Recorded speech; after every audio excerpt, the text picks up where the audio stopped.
नमस्कार, SBT news में आपका स्वागत है। पेश है 9 अप्रैल मंगलवार दोपहर 3:15 बजे राजस्थान की 15 बड़ी खबरें। इस न्यूज बुलेटिन के प्रायोजक हैं विनी केक एंड मोर। तो सबसे पहले एक नजर डालते हैं आज के हेडलाइंस पर। राजस्थान एसीबी के पूर्व मुखिया बीएल सोनी बीजेपी में शामिल। आपको लग रहा दिल्ली में राष्ट्रपति शासन का डर। डीजीपी साहू ने ली उच्च स्तरीय बैठक। अब गिरफ्तार फर्जी थानेदारों की होगी बर्खास्तगी। अकाली दल अध्यक्ष सुखबीर सिंह बादल की तबीयत बिगड़ी। पंजाब बचाओ यात्रा के दौरान गर्मी से हुए बीमार। और कर्नाटक में भाजपा की बढ़ी टेंशन। मोदी के मंत्री के खिलाफ लड़ेंगे लिंगायत संत। और अब खबरें विस्तार से।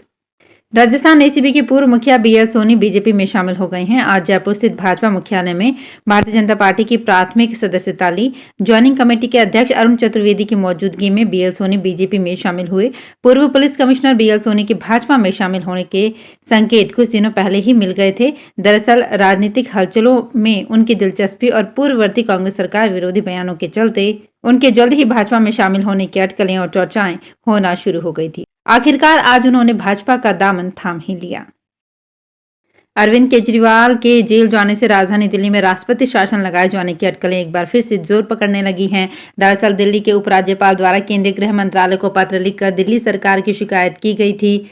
मीडिया रिपोर्ट सूत्रों के अनुसार इसके बाद से आम आदमी पार्टी के नेताओं में राष्ट्रपति शासन को लेकर घबराहट और बढ़ गई है। वहीं सोमवार को दिल्ली विधानसभा में बोलते हुए एक आप विधायक ने दावा किया कि भाजपा आपको डराने के लिए दिल्ली में राष्ट्रपति शासन की अफवाह फैला रही है। राजस्थान में पेपर लीक के सहारे नौकरी पाने के बाद एसओजी की गिरफ्त में आए थानेदारों के खिलाफ अब विभागीय कार्रवाई होगी, जिसके बाद सभी की बर्खास्तगी भी संभव है। यह निर्णय सोमवार को डीजीपी यूआर साहू की अध्यक्षता में हुई बैठक में किया गया। कार्यवाही को लेकर कानूनी राय भी ली जाएगी। बैठक में कई अधिकारी मौजूद थे। उप निरीक्षक भर्ती परीक्षा वर्ष 2021 में 13, 14 और 15 सितंबर को हुई थी। इस मामले में एसओजी ट्रेनिंग ले रहे थे। 32 थानेदारों को गिरफ्तार कर चुकी है। इससे पहले बीकानेर पुलिस ने 13 सितंबर 2021 को ही एक स्कूल संचालक व अन्य आरोपियों को गिरफ्तार कर लीक पेपर बरामद किया था। शिरोमणि अकाली दल अध्यक्ष सुखबीर बादल की तबीयत बिगड़ गई है।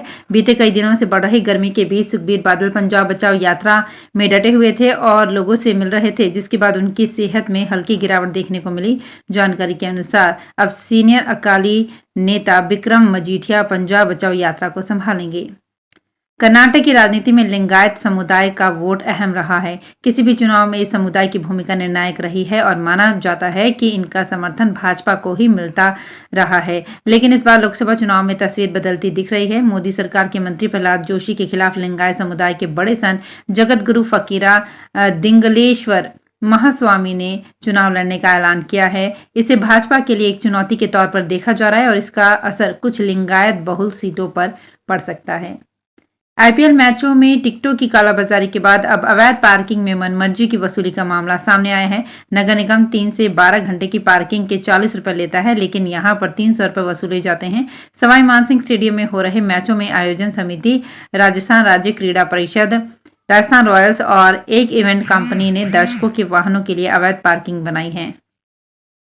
पश्चिम बंगाल के भूपति नगर में एनआईए टीम पर 5 अप्रैल को हुए हमले के मामले में पुलिस ने एनआईए के 2 अधिकारियों को पूछताछ के लिए बुलाया है। पश्चिम बंगाल पुलिस ने एनआईए पर 7 अप्रैल को केस दर्ज किया था। इसके खिलाफ आज मंगलवार को एनआईए हाईकोर्ट पहुंच गई है। मामले में आज ही सुनवाई होगी। पुलिस के समन वाले नोटिस में कहा गया है कि शिकायत करने वाले अधिकारी और हमले के दौरान घायल हुए अधिकारी को गवाह के रूप में बयान दर्ज कराने के लिए आना होगा।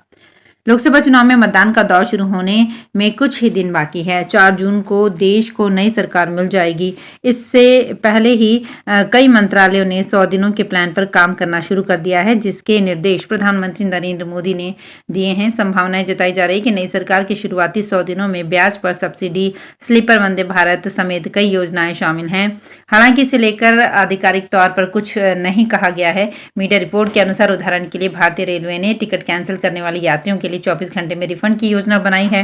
साथ ही एक सुपर ऐप लॉन्च करने की भी तैयारी है, जिसकी मदद से यात्री टिकट बुक करने और ट्रेन ट्रैक करने जैसी सेवाओं का फायदा ले सकेंगे। अजमेर में एसएमएस के 5 रेजिडेंट डॉक्टर्स पर हुई कार्रवाई को लेकर जेएलएन अस्पताल के रेजिडेंट डॉक्टर्स ने मंगलवार को प्रदर्शन किया। अस्पताल के रेजिडेंट डॉक्टर संपूर्ण कार्य बहिष्कार पर भी उतर चुके हैं। डॉक्टर्स ने चेतावनी दी है कि अगर 5 रेजिडेंट डॉक्टर्स पर हुई कार्यवाही को दुरुस्त नहीं किया गया तो वो तब तक संपूर्ण कार्य बहिष्कार पर रहेंगे। मतदान और मतगणना में लगाए जाने वाले सहायक कर्मचारी और एनसीसी कैडेट से लेकर माइक्रो ऑब्जर्वर तक को अब चुनाव ड्यूटी पर मानदेय अधिक मिलेगा।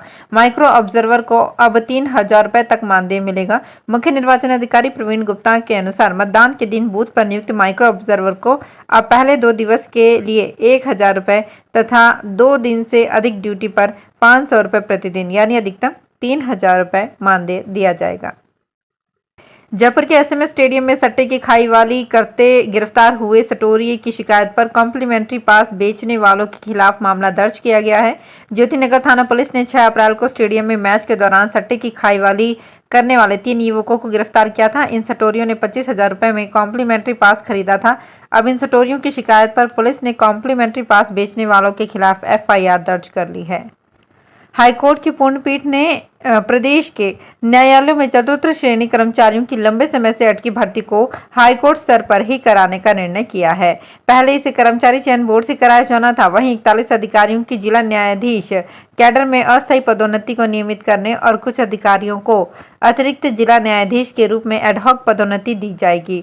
अधिवक्ता ब्रह्मानंद सांधु को राजकीय अधिवक्ता बनाने को हरी झंडी दी गई। वहीं अतिरिक्त महाधिवक्ता भुवनेश शर्मा को राजकीय अधिवक्ता बनाने के प्रस्ताव को रोकते हुए रजिस्ट्रार जनरल से कुछ और जानकारी एकत्र करने को कहा है।